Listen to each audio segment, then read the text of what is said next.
So Matt, defeat to Swindon, what are your thoughts on that? First half, beyond not good enough. In terms of what we did on that football pitch for 45 minutes was a shock, a surprise, an embarrassment. And second half we can say we reinstored a little bit of pride in terms of not coming out second best as much, but the damage was certainly done in that first half. How we didn't feel we needed to compete or to run hard or to do everything you need to do in professional football, let alone for this football club, is beyond me. Why do you think the team weren't able to get going? Good question. Both teams played the same formation. We were second best. Some of them, I've got to be really careful with my words here, a bit entitled in terms of their approach to the game.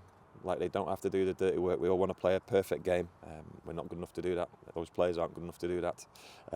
And went off script, started badly, got worse, but there was a serious lack of, what's the right word, desire to make a difference as it was going on. We can make a difference when we speak to them at half time, and we constantly fixing problems, but that problem was there for all to see in the first half. So 9 changes, and of course there was difficult moments in this game. It's a difficult result, but do you learn more about your squad after a game like this?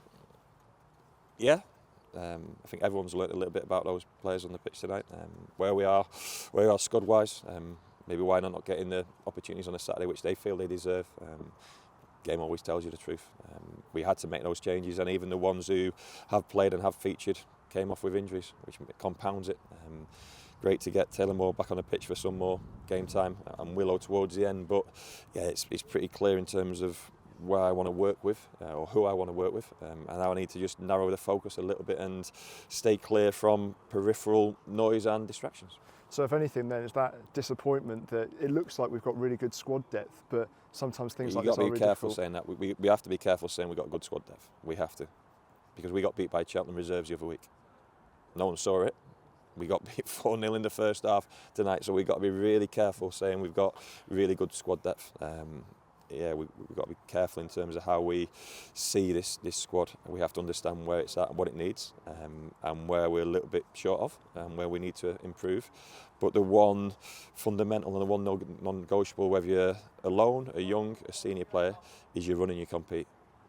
Say that every single day, and we didn't see that in the first half, and we paid the price.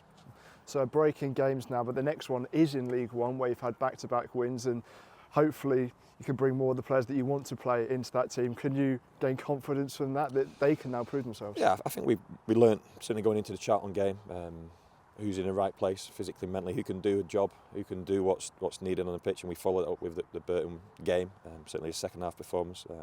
There'll be a couple of players on that pitch tonight who will still be in the mix in relation to that, but let's be honest, in terms of we want to progress in this cup competition, but for that group of players on the pitch tonight, you're either going to get closer to the first team or further away from the last couple of starting 11s, and unfortunately a few have gone a long way away from it.